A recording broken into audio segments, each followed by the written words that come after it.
They believed that he was a simple target, a quiet individual who was alone in a diner. However, the bikers discovered this lesson the hard way when they pressed too far. Some conflicts are concluded prior to their commencement. The wind was gusting that afternoon as Darius maneuvered his vehicle into the gravel parking lot of Earl's Diner, a dilapidated roadside establishment situated just off Route 66. The type of location in which time seemed to pause and visitors were not always welcomed. The open sign buzzed dimly against the dusty glass window, flickering with just enough vitality to indicate that it was still in business. A solitary petrol station was situated in close proximity, its outlets rusted and neglected. Darius halted the engine, briefly examined the diner, and then retrieved his wallet and headwear.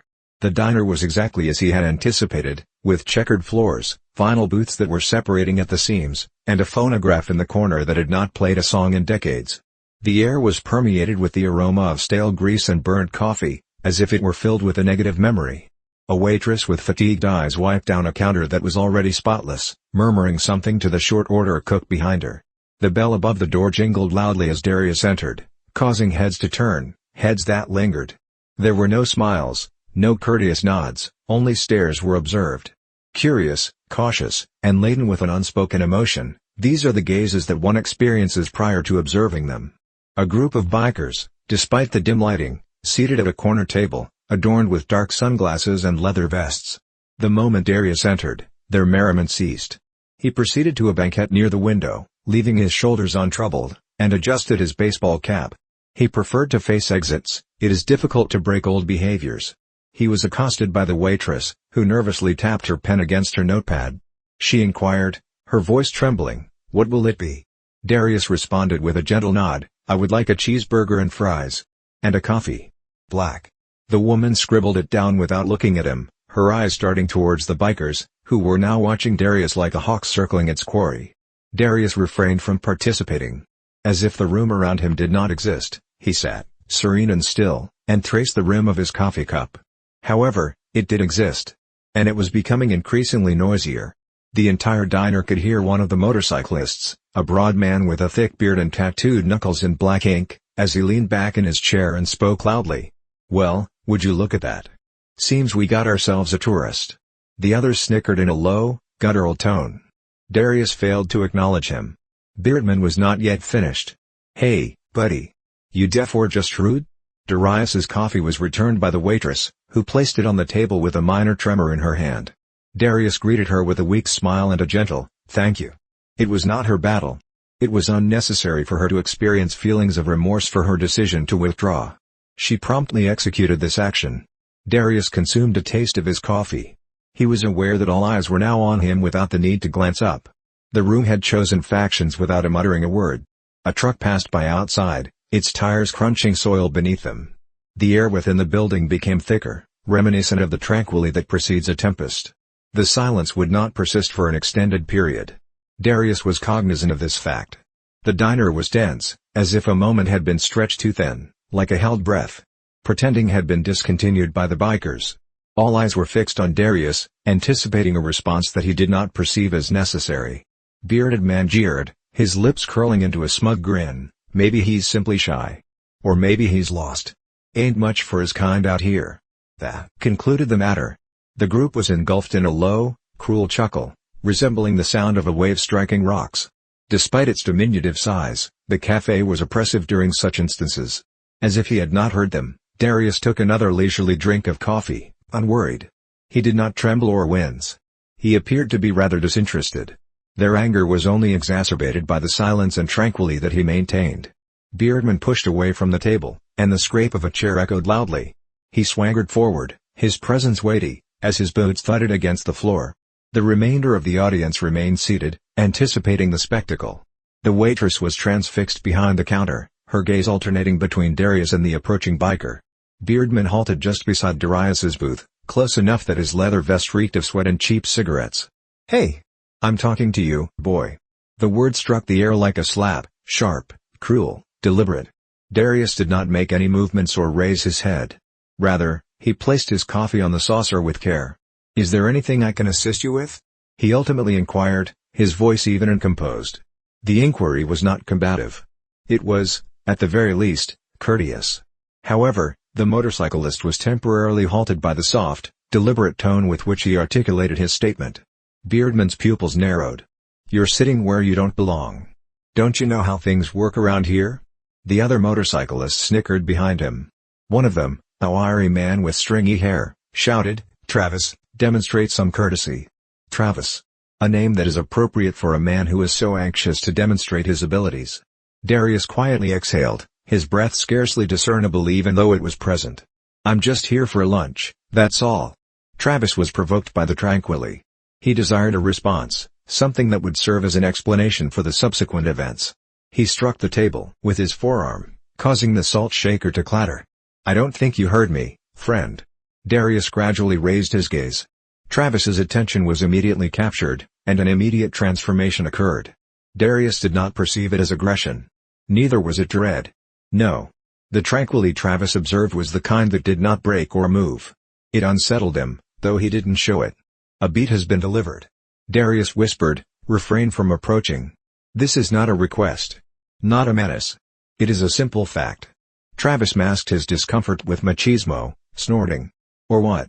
Once more, the cafeteria was devoid of sound. No one relocated. Burgers were no longer being flipped by the chef. Travis's forbearance was exhausted. "You're going to learn some respect today." He extended his arm to grasp Darius by the collar, and Darius's hand reacted with the swiftness of a serpent. Travis's wrist was grabbed midair by him, and his grip was impenetrable. The biker was surprised and immediately froze. Darius spoke softly, his voice still calm but now bearing an edge, a warning. "Do not," he said. Travis was temporarily uncertain about his next course of action. The other bikers were discreetly encouraging him to act as they observed. He jerked his arm free and stumbled back a step, snarling in an attempt to save his visage. Travis spat, flexing his hand, and said, "You think you're tough, huh? We'll see about that." He turned his attention to the other individuals. "Get up, boys." Chairs were dragged. The air became more viscous. The remaining 5 motorcyclists, in total, rose to their feet one by one, smirking as they cracked knuckles and rolled shoulders. Darius remained seated and observed them. There is no need for concern. Absence of rage. A tranquility that appeared to be unattainable. The waitress, who was quivering, reached behind the counter and retrieved the phone. She initiated the sentence with the words "do not." However, Travis interrupted her with a stern expression. "Put it down," he demanded. She recoiled in despair. Travis returned his attention to Darius. "You've got 2 choices, pal. Walk out that door right now, or we take this outside." Darius refrained from moving. Refused to react. The sound was nearly imperceptible as he placed his coffee cup down. He stated, "I would prefer to finish my lunch." Travis beamed as if he had achieved something. "Fine. We'll do it here, then." The motorcyclists converged on the booth, forming a semicircle. They believed that they had him in a tight spot and that the numbers were of significance. They were on the brink of discovering their error. The diner had been transformed into a stage, with each individual serving as an unwilling audience member. No one relocated. No one spoke. The clinking of utensils had also ceased. The shadows of the motorcyclists extended across Darius, evoking a sense of menace. Travis, anxious to regain his dignity, cracked his knuckles and smirked. "Last chance, tough guy. Walk out now before we put you down." Darius gazed at him without blinking. His posture remained unchanged.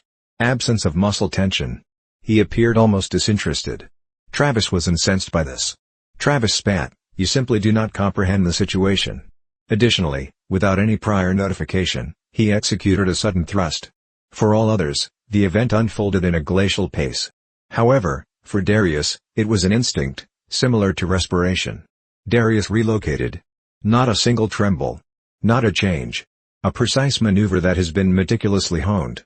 In a single, fluid motion, he glided out of the booth, capturing Travis's wrist mid-swing and redirecting his force. Caught off guard, the biker lurched forward.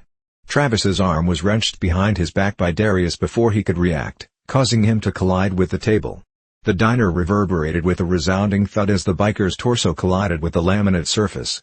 "There is one down." The others were astonished and hesitated. Travis was allowed to collapse to the ground, groaning, after Darius released him. He turned his attention to the others, his eyes remaining composed yet unwavering. He said gently, almost as if he were offering advice, "You do not want this." However, motorcyclists refused to yield. Not when there is an audience. The wiry man with stringy hair was the next to charge, his fists swinging wild as he charged with a roar. Darius sidestepped him like water flowing around a rock, and then planted an elbow into the man's stomach. The biker collapsed, wheezing, as Darius leveraged his own momentum to propel him into a chair. 2 down. The remaining 3 motorcyclists converged upon the realization that this was not a pub brawl. This was a distinct experience. Their bravery was abruptly supplanted by a sudden panic. However, it was too late. Darius's shoulder was grasped by the tallest of them. An error. Darius executed a swift turn, capturing the man's arm and landing him on the ground with a clean stroke of his leg. Before the biker could respond, Darius kneeled, pressed a knee into his back, and murmured, "Stay down." The individual experienced a state of paralysis. He remained motionless, gasping for breath. 3 completed. Another individual approached Darius from behind, brandishing a chair. Desperate and haphazard, the assault was. Darius effortlessly averted, rising to retrieve the chair from the biker's grasp. Darius closed the distance as the man staggered back, unbalanced. He was propelled into a booth by a controlled thrust, and he collapsed in a heap. 4 completed. The final biker hesitated, his hands trembling and his pupils widening. He observed his companions, who were bruised, broken, and humiliated. He then gazed at Darius, who had not even raised an eyebrow. Darius silently inquired as he inclined his head slightly. "Are you finished?" The biker forced down a hard swallow before turning and sprinting towards the door, the bell above it jingling furiously as he fled into the parking lot. "I have completed 5. The diner remained unmoved. Darius adjusted his baseball cap as he peered at the mess, exhaling. The bikers were unable to rise from the ground, as they were either too astonished or exhausted to do so. They groaned.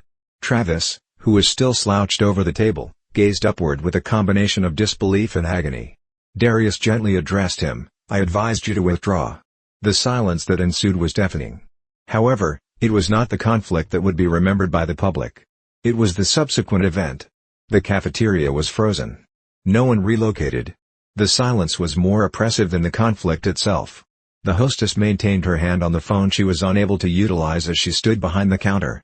The cook gazed out of the kitchen window, his eyes open, as his spatula hung uselessly in his hand. Darius' posture was relaxed, his breathing was consistent, and he stood up erect. If you had not witnessed the recent events, you would have believed that he had merely completed the process of tying his shoe. Travis groaned as he pushed himself halfway up, his bruised pride being significantly more painful than his aching ribcage. He muttered, his voice a combination of confusion and agony, "What the hell? Who are you?" Darius gazed downward at him, his expression remaining inscrutable and composed. He did not adopt a sneer. Refrained from exulting. He said quietly, "I am merely a man who is eating lunch." Travis' eyes were bloodshot as he glared at him. "You ain't normal. What the hell are you?"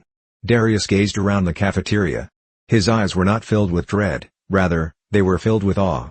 Showing respect. Individuals were unfamiliar with the sight of an individual who was so composed and competent. He let out a gentle exhalation and shook his head. "You don't want to know." The wiry biker, who was still sprawled against a chair, coughed out, "Are you military or something?" Darius declined to respond. He retreated to his booth, turning away from them. The burger and potatoes on his plate were unaltered, and the coffee cup was only half full.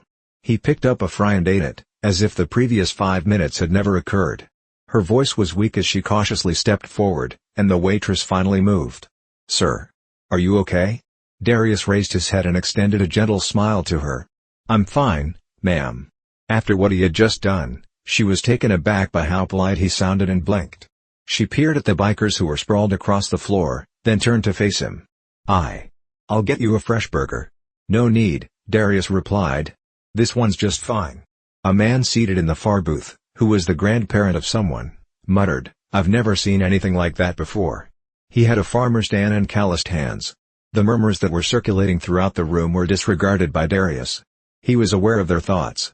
In a world that is rife with commotion, a man who is composed is the exception. People recall that. He retrieved a few bills from his pocket and precisely arranged them beneath the edge of his plate. He then arose from the stall. As he approached the door, the sole sound emanating from the room was the stomping of his boots. The hostess observed him depart. She called after him, "Please wait." "Who are you, really?" Darius' hand was resting on the door as he paused. He returned his attention to her and maintained her gaze for an extended period of time, which exceeded his expectations. An individual who is capable of finishing his lunch, he stated with a slight smile. The bell above the door jingled faintly as it closed behind him as he stepped outside. Darius's boots crunched against the gravel as he returned to his vehicle. Earlier, the biker who had fled stood near his motorbike, gazing at him in a state of profound astonishment. He did not utter a single syllable. Darius ascended into his vehicle, and he merely stepped aside. The engine roared to life, shattering the silence that had enveloped the parking lot. Darius engaged the gearbox, briefly examined the diner and the individuals who were still present, and then proceeded to drive down the deserted road. The motorcyclists would recuperate. Bruises would diminish. Even so, the lesson would endure. You do not evaluate a man based on his appearance, speech, or origin. Occasionally, the quietest individuals are the ones that should never be tested. However, the narrative was not concluded for the patrons of that diner. It was merely commencing. The diminutive diner situated on Route 66 would never be the same.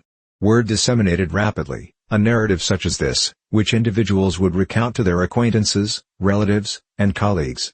It expanded with each subsequent retelling. Someone would respond, "Yes, I was present. The guy barely moved. Took those bikers apart like he was tying his shoes. Didn't even break a sweat." Another individual would suggest, "He maintained his composure throughout the entire time, as if he did not perceive them as a threat." The waitress also recounted her account, her eyes widening as she described the stranger's precision and immobility. She would respond, "I inquired about his identity. And you know what he told me?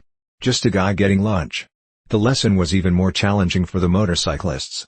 The humiliation persisted, despite the fact that the bruises would eventually recover. Travis, the most boisterous of the group, was the most subdued for several weeks following the event. Every time someone taunted him about the diner, he would turn red and mutter, "Forget about it." However, he would never forget it in his heart. None of them would. Their arrogance was devastated on that day. It demonstrated to them that strength is not contingent upon one's size or volume. Occasionally, it is the act of knowing that you have the ability to do something, but deciding not to do so until there is no other choice. Additionally, what about Darius? He was uninterested in the narratives. He did not desire recognition. The matter was straightforward to him. People are treated with respect, and you are discreet. In the event that an individual violates the boundary, you respond with control rather than wrath. Darius continued to travel along that isolated highway.